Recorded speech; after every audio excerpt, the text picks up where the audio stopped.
All right. Well. Hello. Welcome back. Hurricane H here.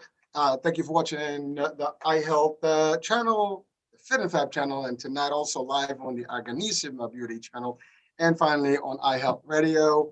Uh, as I promised, different guests tonight with a different spin.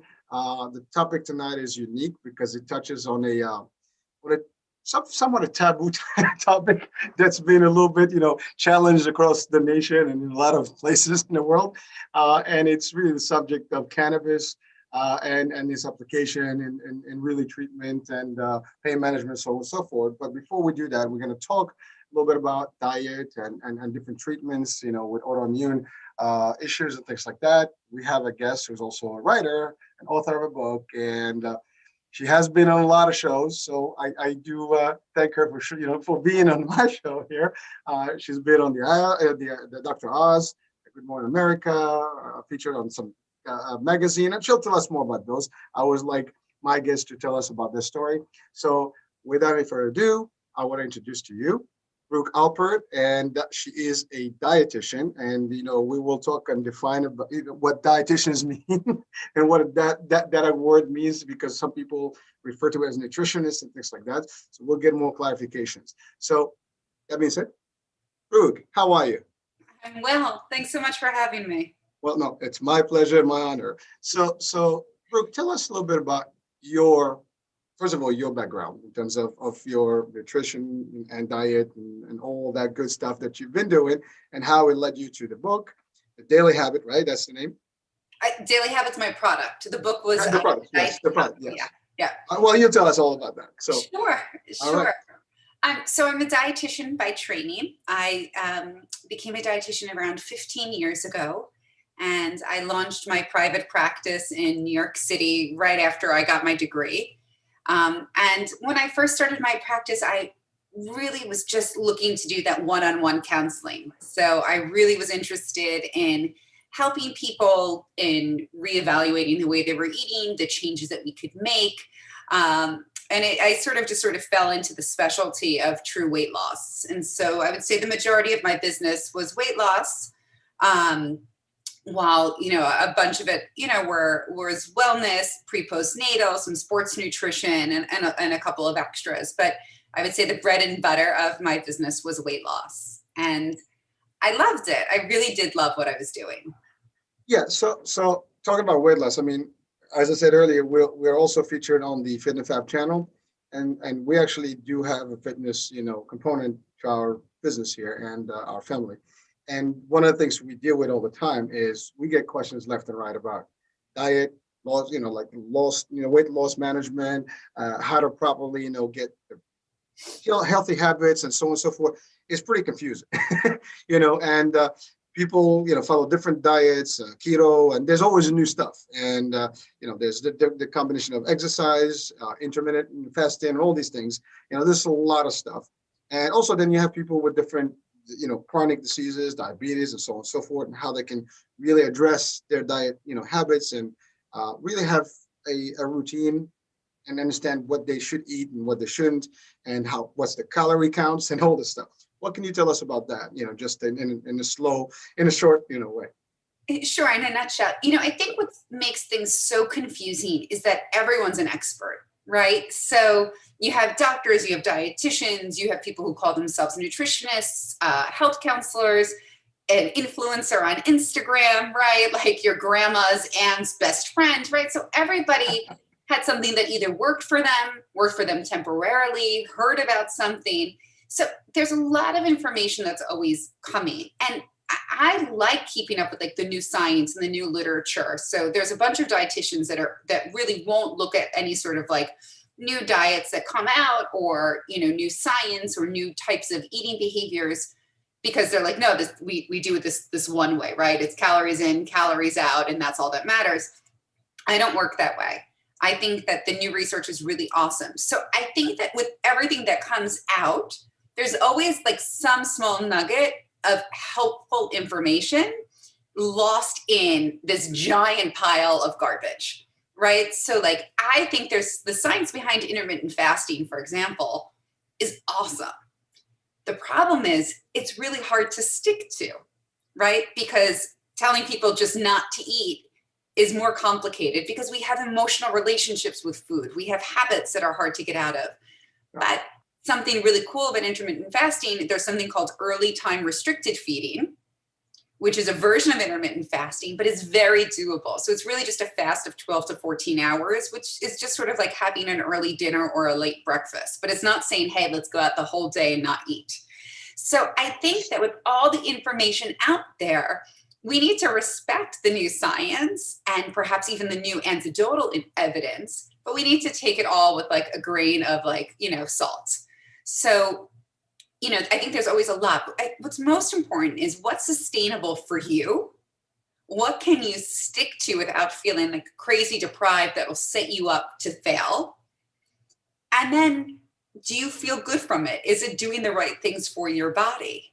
Right? So I could have someone that may not be celiac, but who does very well on a gluten-free diet because it just helps their digestion or whatever. Mm-hmm. But I could also have someone who's trying to follow a gluten-free diet, not due to celiacs, and they're eating gluten-free garbage. So again, there's great information. You just have to wade through all of the stuff. So I'm not against the fads. I'm against what the fads often entail. Excellent. Well, I mean, that's pretty good advice because it is, I hear it all the time and people stating different things based on the experience that you said. And, again, when talking diets, I mean, sometimes diets are limited because how long can you possibly sustain it? I mean, and then what happens with people with diet, they typically get to a point they can no longer do it. And then they relapse quickly and it gets worse. And then now they're like, oh, I lose, fade and all this stuff and whatever. And then they get back much, much heavier and things like that. And then it's exercise not working out and it becomes a nightmare. And we've seen it. But then, of course, we've seen some success stories. But it's really a good, combination of all the above. You need to know what's going on, understand it, and to your point, maybe reach out to someone with expertise. We're not, we can all Google and learn stuff, overnight, but we're not the experts, and at least not me. And for those of us who don't have certification in such, a very unique, specific industry type or level of understanding, we shouldn't be actually giving advice about it other than the basic stuff. And I think dietitians are there for a reason, just like we have doctors for different specialties and so on and so forth. Yeah. Everybody has their own expertise. And I think that's common sense. I'm not saying that that is, special right now, but some people may not see it that way. Or maybe they don't even know where to go for nutrition, advice. And, again, we go to magazines, we go to books. Doesn't usually, it's different opinions. But really, if you get someone that understands you well. I think that if a diet sounds too good to be true and is promising crazy results in a short amount of time and involves a crazy amount of restriction, even if you feel good doing it the first few days, it's really important to know what's sustainable for you, right? So small changes that you can make, to what you're currently doing tend to be the most effective because they don't disrupt your life. Now, on the other hand, some people really need that disruption, like people who've been eating really poorly. Sometimes, we just need that kick in the butt, to really reevaluate what we're doing and sort of relearn how to eat. But I would say that most people will do well with saying, all right, this is how I'm eating. I want to maybe follow more of a paleo lifestyle, or I want to do a little bit of time restricted feeding, or, really work on cutting down carbohydrates and embracing healthy fats. So like all different components of 100 different diets. But how can we do it with the foods that you love and your current lifestyle? And if it doesn't fit into that, it's not going to be sustainable for you. And you're going to be this is when the diet starts Monday every week. So Brooke, how accessible are dietitians? It's not, I'm sure there's plenty. You practice in New York, right? Yeah. And I'm sure there's plenty of offices and services that provide similar. Is it maybe cost? I don't know. Again, I'm sure insurance covers it. I'm in the insurance world. I know when someone needs stuff, it's covered. It's like, is that what people do not actually reach the right advice? So they just basically prefer to just hear it from a third party and that's it and follow whatever they hear? I think a lot of people like the quick fix versus being willing to go to a dietitian or some sort of true expert. Dietitians are everywhere. You just have to look for them. My practice is in New York City. We don't take insurance. We're expensive. So I understand the reason why some people wouldn't come to us. But there's plenty of amazing dietitians all over the country who accept insurance, who have sliding scale payments, who can do things that are affordable, remote, sessions, and ones who can sort of meet the needs that you're looking for. So it's people are out there to help you. I just think, unfortunately, when it comes to diet, so many people just want that quick fix. And that's why I've written books, because I feel like people are much more willing to download a book on their Kindle or just go buy one at Barnes and Nobles or wherever bookstores are these days, and just sort of following that. But I don't think anything beats that one-on-one counseling. It's the same thing with therapy, right? So you could read your self-help books, right? And you can follow people online who give you great mental health advice, but it's not the same as going one-on-one with a therapist who gets to know you specifically and your issues. So, there's pros and cons to both.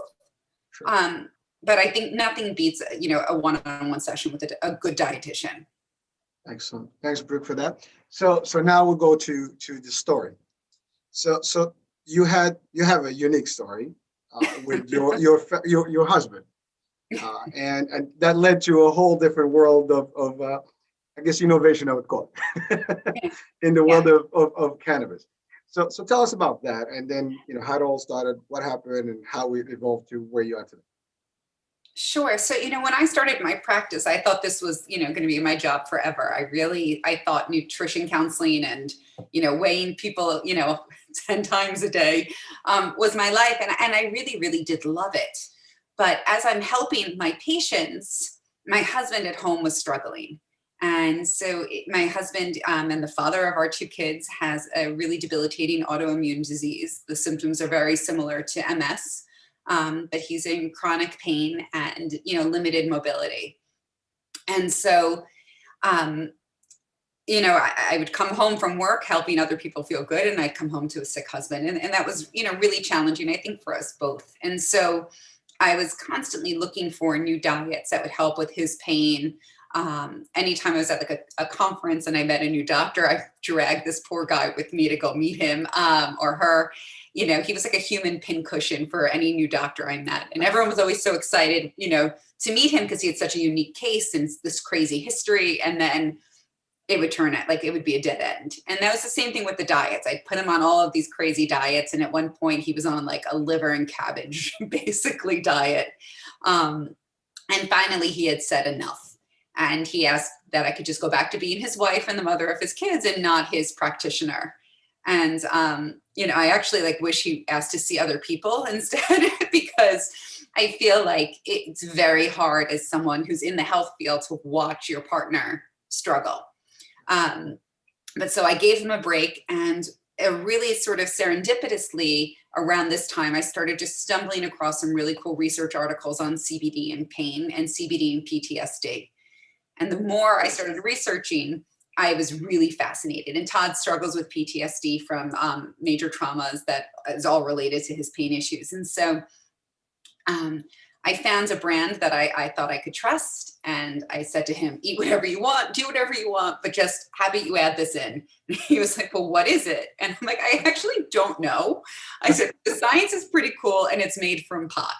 And he was like, sweet, I'm down. And Todd is what we call cannabis friendly, which is, a polite term for a pothead. So it's, he was totally fine with it. And so he took super high doses of a, good quality CBD that I had found for him for about a month. And all of a sudden we saw tremendous changes. This is a man who couldn't, we live in New York City, right? We walk everywhere. That's our life as a parent. You walk places, cars are not, the main source of transportation here. And, all of a sudden he's walking more. He's helping our kids learn to ride bikes. He's transforming, and he wasn't cured. It wasn't over, but he was able to push himself more than he had ever before. And the only change was CBD. And for me, that's when this light bulb went off. So the science, background I have, I started diving into more research, and I found a whole lot of research on CBD with anxiety. Mhm. So in my practice, I have a lot of patients who are emotional eaters. And all the tools that I have up my sleeves aren't really effective, right? So it's like we journal, we have kitchen curfews, we have all of these tricks to help people, sort of not have this binge behavior or this overeating due to stress or anxiety. But I was never able to say, like, try this. This actually might reduce your anxiety. And so for the month of August, a couple of years ago, I gave 5 patients this high quality CBD that I had found. We set up a time for them to take it, and all 5 of them had like a tremendous transformation. And that's when that real like light bulb, went off like a fire engine, and I ended up saying, I need to learn more. And I got to the point where I couldn't recommend a product that I didn't fully understand in my practice. It was getting past the point of my level of expertise. So I went back to school, and I became a holistic cannabis practitioner, Wow. and took the certification courses and everything. And the cool thing is I'm learning all about cannabis and, the different strains and THC and all the compounds and legality and dispensaries. And it was awesome. But the entire time, all I could keep thinking about was CBD and how I couldn't find a product that like met my needs. And I couldn't find a product that met the majority of my patients' needs. Who were just people who were, most of them trying to lose weight, but just trying to feel like better versions of themselves, right? So my husband had great products for illness, but there was nothing really for those who were, looking for wellness. And that's when I decided to create my own, and I created Daily Habit. I So like the name of it. yeah, it's a good habit to have, right? A little bit better than some of the others that we could have. And Sure. I really just wanted a CBD product that was met all of my crazy strict criteria, but B, felt like a wellness supplement. We didn't need another pill to be taking, right? Like I needed something that screened wellness and something easy to take every day instead of like another protein powder that'll get stuck in your cabinets, or another supplement that gets stuck in your medicine cabinets. So that really is like the long story, as short as I could make it, about the creation of Daily Habit. That's a pretty decent story. We got a lot of stuff in there. Yeah. So you mentioned that a couple of years when you started with the cannabis treatment in general, for your husband, he has seen a nice change, at least in pain management, and certainly his life has become different and more exciting and back to a normalcy, right? And then also you've treated some folks for eating habits. Now that's ironic because we all think about pot as gives you the munchies. Exactly. Here we are Such using a it. common myth. Yeah. It's kind of weird, right? But it worked. What would you say that was the actual reason why it did happen and work for them? Did it calm them and kind of like suited them to a point where they didn't need to compensate with food, for example? Sure. So, CBD doesn't get you stoned or high or give you the munchies. So, that's what's, traditional marijuana. Cannabis in general is this big umbrella term for 2 specific plants. One is cannabis, also the way that we know it as marijuana. And the other is hemp. So the product I work with is hemp. And the only difference between the 2 products is the amount of THC, right? And the THC is what gets you stoned and high, and like all the Cheech and Chong movies, like that's what all the stereotypes, like the Bob Marley, Uh-huh.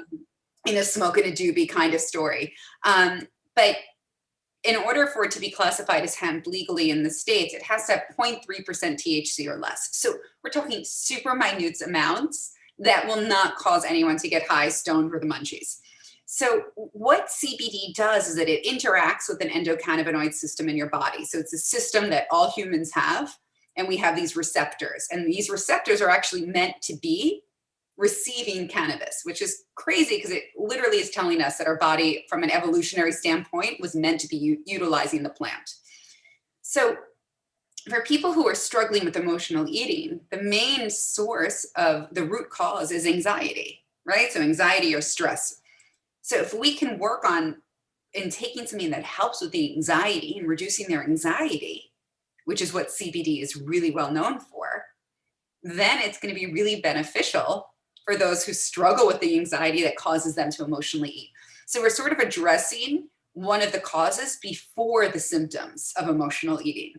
And that's what CBD does. It connects to those receptors in the body, and it tells the body to sort of recalibrate, recreate homeostasis, right? Get back into balance, and it reduces those anxiety levels. And it's not like a mask. It's not like covering up, right? By taking like a medication to like not feel those feelings. Mhm. It's actually fixing it, right? So it's recalibrating how your body's reacting to anxiety. So it's super cool because we're not masking your emotions, right? I'm not asking people to sort of, medicate out of their feelings. It's just helping your body cope with them a lot better. So in essence, it works more as a substitute, for example, to medicine. I mean, like an opioid, kind of treatment, which is basically chemically inducing and treating your pain and stopping your brain from thinking that there's a pain, but it is. This is different. It actually works completely differently. Yeah. So, right. So when you take Tylenol because you're feeling pain, Tylenol is not fixing the pain, it's covering up the pain. Right. So if like you're taking heavy painkillers and walking on, let's say like a broken ankle, you're still going to be hurting your ankle, even if you can't feel it. Right. So it's not healing it. Right. That would be like what for a minute. Right. So what CBD can do is actually sort of like re-trigger, recalculate what is going on in the body that is causing the anxiety. So it's going to reduce the amount of anxiety that the body is producing. So it's getting to the root cause of the issue, which is so much more effective when treating real issues. Now, whether it's mental health or physical pain or whatever, I'm not against medication, right? I think that medication is definitely necessary for so many people, and there's no shame or stigma. But I think that for a lot of people, if you can try a more natural alternative that has better effects and less side effects, it's worth a shot. If that's not good enough for you, or you are too, your issues are too strong, please go medicate. Please feel no shame. I am all for it. I don't ever want someone to think that just because I'm so pro, natural remedies that I'm against medicine, but it's not the case. But for many people who suffer from mild anxieties and mild issues, CBD is a great solution for them. Actually, it's funny because I did attend a seminar, and I've actually tried an ointment for pain, and it was the best thing. You don't feel any joint pain or anything. I mean, through the working out business, I had a little bit of a pain, and that kind of disappeared, and it was like a good feeling. But it was no side effect to it. It was just, and it's funny because in that seminar, I think 90% of the audience were seniors. And some of them were either recovering from like cancer, chemotherapy, and other pain management, arthritis, all the different types of things that really are painful. And they were like excited. I mean, they could swear with by those ointments and the treatments. And there was also some sort of a I forgot what it was. It's like an aroma that they basically put into this little dispenser, and it was in the air, and it gets you a little bit of like an oil, like an essence that was in the air. It was all natural, but it was really good stuff, and it worked. And it's not like everybody got stoned. It was good. We walked out there normal. The topical treatments are really incredible. So, for someone like my husband who's, struggles with chronic pain, he can take the CBD that he's using and take his medication, but getting, to apply medicine right to his hands where the pain is, with these amazing topicals that are out there, and salves are great. I have kids, both my kids are competitive figure skaters. So we have a lot of bruises from falls. As soon as they come off the ice and I see a limp or I see them grabbing something, like mama's coming out with the cream, and they might stink from like the menthol parts that are in it. But the CBD and, and the components from the hemp plant that are in there are so helpful. And it completely reduces their healing time when it comes to these bruises and aches and pains. So, the cool thing about CBD is there's so many different applications. So you can, use it topically, you can still take it internally, and really sort of, heal inflammation and pain from the inside and from the outside in. Wow. Cool stuff. Now that brings us to the question, why is it not as popular or spread? Because of the limitations. Why is it that the legislation is not really pro it? I mean, I know states have been pro.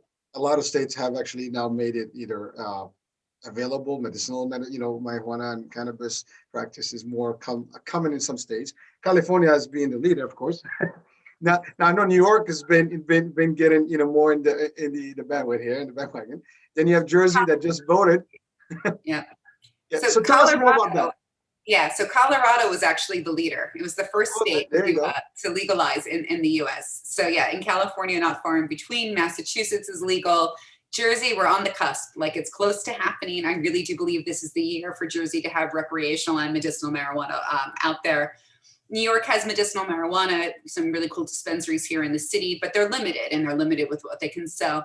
You know, I think that there's so much stigma still attached. Yes. And I think that as my guess is that as the legislation starts to loosen, right, and we see more states legalizing it, there's a lot of work to do behind the scenes because, you know, listen, I am a white woman in New York City working with cannabis. And I have such a privilege, right? Because there's so many, you know, people of color who are, you know, in jail for working with a similar plant, you know, and granted, I don't think the motives were like, you know, for wellness, but we can't, you know, legalize these plants without decriminalizing all the people that are behind jail, you know, behind bars for it. And so I think there's a lot of work. So it's going to be like 2 steps forward and like a couple of steps back constantly. To really sort of try to bring things up to a more fair level. The crazy thing is that what legalizing, you know, recreational cannabis use and, you know, legalizing the dispensaries does for each state is so incredible. So the amount of money that these dispensaries give back, whether it's, you know, from in taxes and fees and everything, can actually change an entire state's, you know, budget and lifestyle. So like there was in Washington, where it's legal, there are like these amazing case studies that showed that once they started taxing these dispensaries, that the amount of money that went back into the communities and the quality of the life for most people greatly improved because these are millions of tax dollars going back into the community. So to me, it's crazy that we haven't gotten there yet. And the amount of money that these dispensaries can make, which therefore means their taxes are going to be being paid, are enough to offset so many community issues. So, I mean, that's my high horse there. It's, you know, it's a plant. It should totally be legal. We need to get people out of jail and clean their records. And then we need to tax these dispensaries and put all that money back into the community that, you know, originally supported it. So, Brooke, you just stated, I mean, there are states that have been in effect for years, a couple of decades already, and it's been working. And to your point, and there's money to be made. And in my mind, I mean, I don't see it any different from alcohol or tobacco. I mean, these are products that are the same. They can still hurt people, and they still have, you know, it could be better effect, even worse. And yet they're also taxed and they generate revenue. So yeah, if but this also, is healthier, it's 100% healthier. There has never been a death associated with cannabis use, right? Think about how many drunk drivers, how much liver disease, how much cancer, right? We can't say that cigarettes and alcohol haven't ever killed someone. And yet there's never been one diagnosed death due to cannabis overconsumption in the entire US. So, you know, for me, like it's crazy. And, you know, like I live in New York, I'm a mom here and I listen to, you know, my kids, you know, my mom friends basically say, oh, it's cocktail hour. This is mommy juice. Or, oh, I drank too much last night. Meanwhile, I don't touch alcohol because it's just not my thing. But if I mention like what I do for a living and I work with, oh my God, I'm the one who's like edgy and taboo. You know, meanwhile, like, you know, I don't even drink like, you know, caffeine after 12 o'clock. Like, it's comical, the double standard that's associated with cannabis usage, but not with alcohol.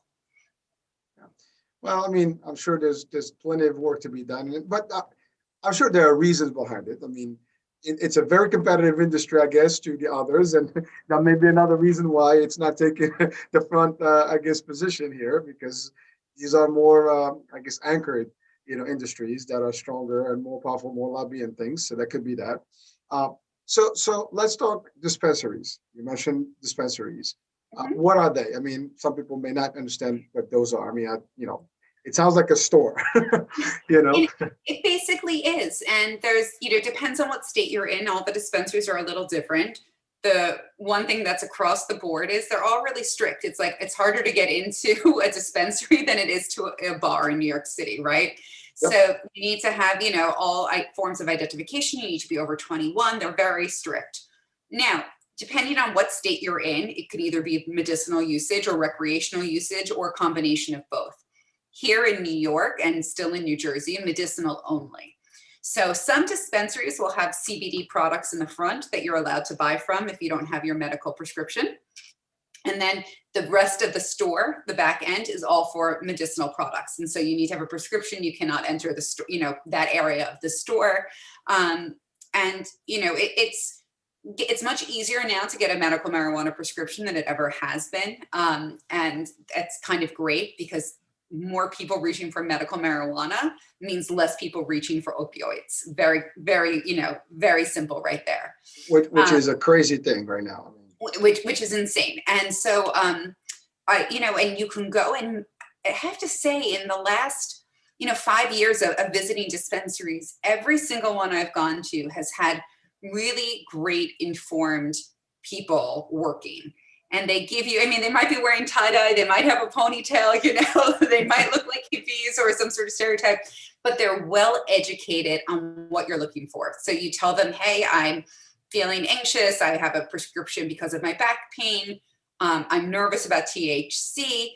They'll set you up properly. The dispensaries I go to near my house in Massachusetts, these are the most incredibly knowledgeable people. And I like going, before the pandemic when you could enter inside, I loved going just to get even more education on a specific strain I may not have heard of, or something new that's come out. So it's really, or just seeing what people are interested in. But, these dispensaries, while there might be some, fun jokes we can make about them, these are truly informed people that are running them, and they're doing a really, really good job. Wow. Well, so here's a unique question. You mentioned prescriptions, hence doctors, providers. What is the provider community, take on it? Are they progressive? Are they seeing it? Are you seeing a little bit more of an incline towards using prescription that may include some of the cannabis products in New York, at least for now? And is there any restriction? Are there any processes that providers have to go through to get even permission to prescribe these things? Yes. So I don't think just any doctor can prescribe you medical marijuana. So I think that you need to be accredited a certain way in order to do it. That said, there's tons of online. There's the company called Leafwell. There's lots of different companies that you can log on online. You have a session with the doctor. You show all forms of ID and you express. And now, ideally, everyone who's doing this has legit issues, right? Let's not waste doctors' times with, I just want to see what a dispensary is like, because go to a state where recreational is legal. But that said, I think that it depends on the doctor. Again, living in New York City, a lot of the doctors here are very comfortable with it. It's a very open discussion. There's no stigma in the medical community, but I'm not sure I could answer that about, let's say, Utah or, maybe more conservative states. Sure. And I'm sure that, for every dozen of comfortable doctors with it, there's going to be one who doesn't agree with it. And that's fine. Sure. Not everyone's going to agree with the diet that I prescribe my patients either. And that's okay. Sure. Yeah. That's fair. Yeah. I think just from what I know, there is some sort of a potential that some doctors now are leaning towards it because of the opioid, pandemic itself. And that's a big deal because it's just too much, crazy going on with it. And so the ideal substitute will be something that is not as intrusive, something that's not as destructive, and that can still have similar or better effects. So I think that is changing. And as the states are adopting, a little bit more of this, I think that's going to be much better. So the future, I think, is bright. In Jersey, I guess to your point earlier, we're almost there. The vote has, counted. Everybody wants it. Well, not everybody, the majority did. Now it's a matter of just, identifying how it's going to be legislated, regulated, all different ramifications, law enforcement, things like that. So again, we're only a few months in. Let's see how it plays. I think if more people, especially doctors or researchers or anyone with a strong opinion about cannabis actually looked at the science and the studies and, the risks involved, they're going to be so much more comfortable with the legalization of it. And for those who aren't, some lawmaker, posted something on Twitter a couple of days ago, basically saying, oh, we're going to have so many more deaths now with the legalization of marijuana, and she got shredded, this senator or whomever it was, but because there's no evidence, right? So like, we can't just do these anecdotal old school ways of thinking and claim that as fact. We need science and evidence, and the science and evidence of 40 plus years is showing us that cannabis is completely safe for use.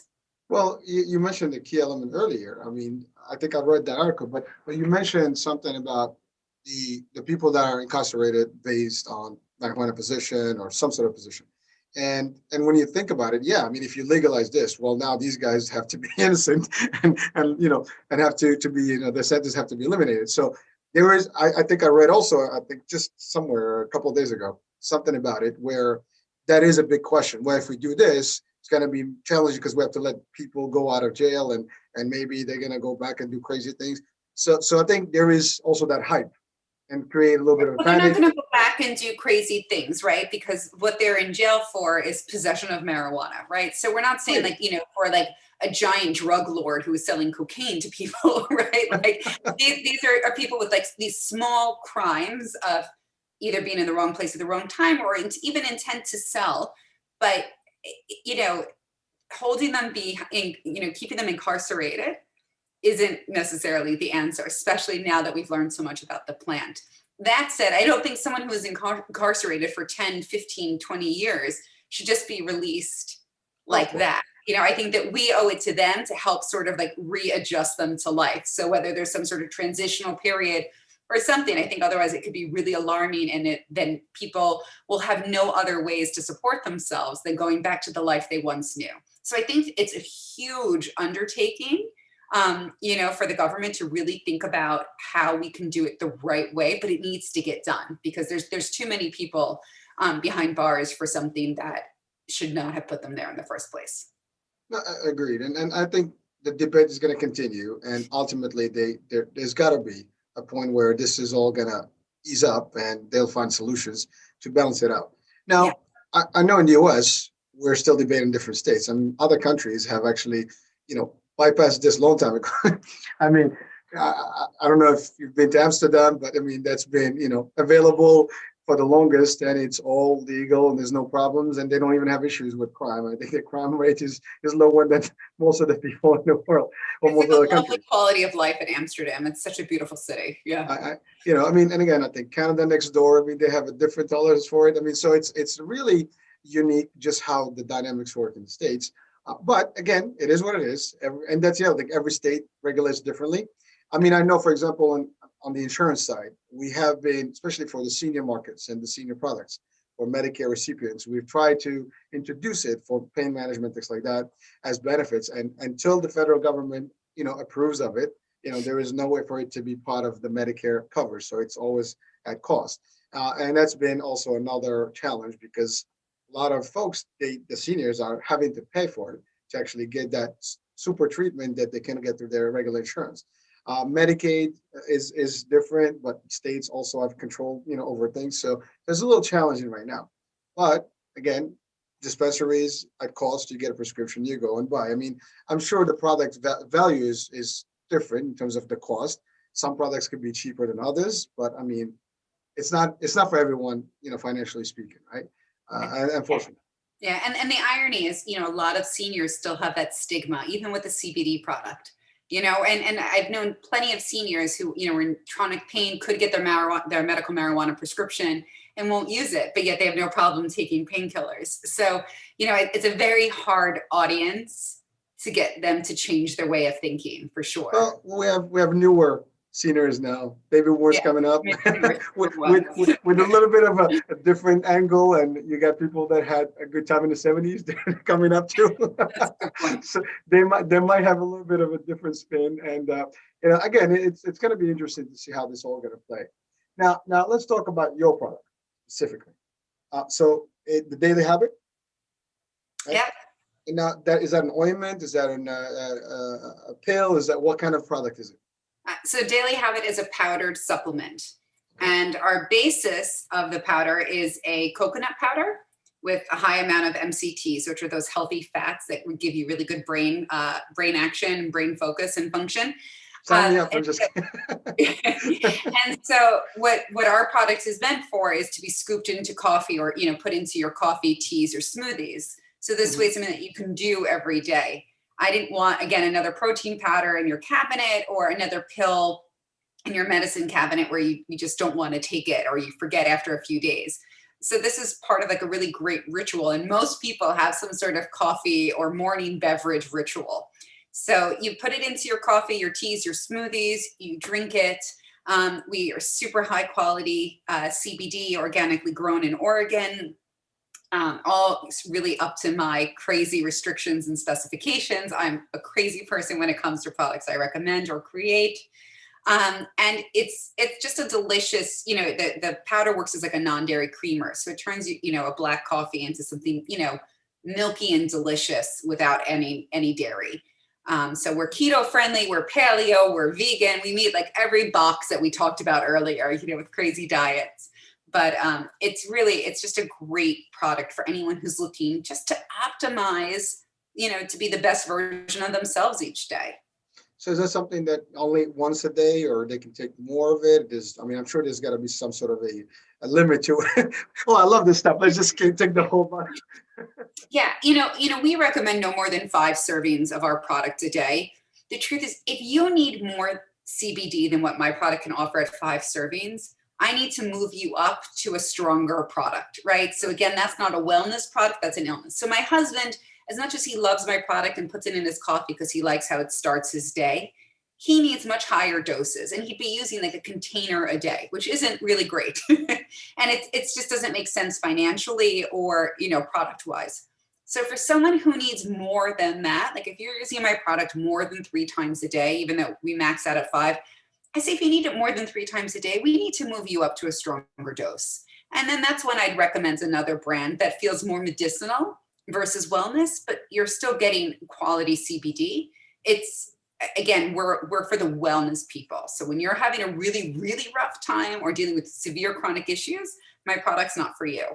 If you feel good and want to feel better or dealing with minor issues, my product is exactly what you need. Now, the product is available online or at dispensaries or? No, online, dailyhabitscbd.com. You can get everything off of our website, including those cannabis-friendly T-shirts that we created in honor of my husband.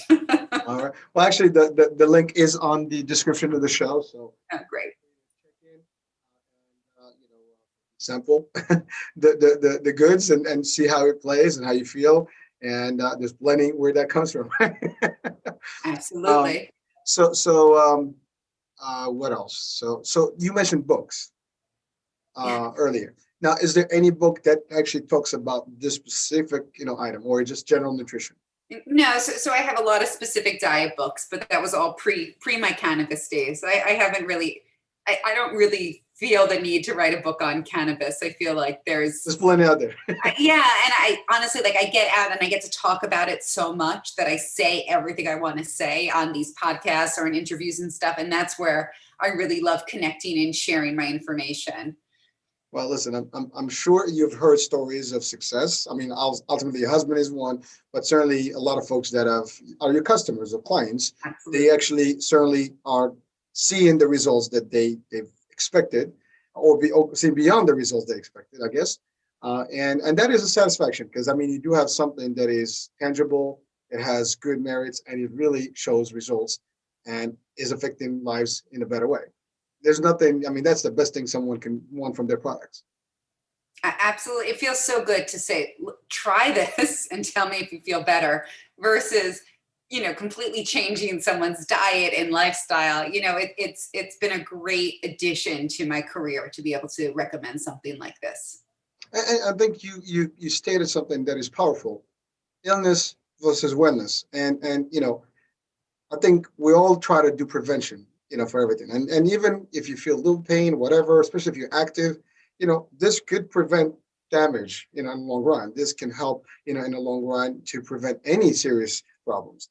And again, I don't know what degree, obviously I'm not a doctor, but it has to work to a degree where even if you have some serious problems, it will be a little bit delayed. So you have the time to actually adjust, go to your doctors, do more stuff, and eventually even get better. So I think that is a big, piece of information that people have to take maybe from the show, is that don't wait until it's too late and then try to fix the problem. If you can actually prevent it in advance, that's always, the better way, better strategy.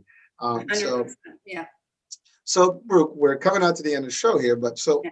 if you can just tell us a few things that you want to leave the audience and the listeners tonight, with, what would that be? Whew. I think let's break down the stigma associated with cannabis products and CBD as well. There is no shame in working with hemp and in trying something that might make you feel better. So, try it, give me a call, let me know what you think. But, CBD can be really effective for a lot of people. It's not a miracle. It's not going to fix everything in your life that's going wrong. It's not going to fix every illness and every issue, but it can make a lot of people feel a lot better. That's it. And a lot of people out there could use, something of that nature to help them. I mean, to your point, anxiety, food, pain, different levels. So if you're listening, watching, please, check out the site, check out the product and see if this is something that would make a difference for you and your or family member or loved one. Again, and if you like it, ultimately share the love. So that being said, Hurricane H here. Thank you for watching. Brooke, thank you for being on the show and for the valuable information and very, very strong stuff that we've taken tonight. Again, if you're watching, please check out the site. Thank you for watching tonight. Thank you for listening in. And we'll be talking tomorrow night for another show, a different guest, and a lot of new valuable insights. With that being, bye-bye. Ciao, ciao. Talk tomorrow.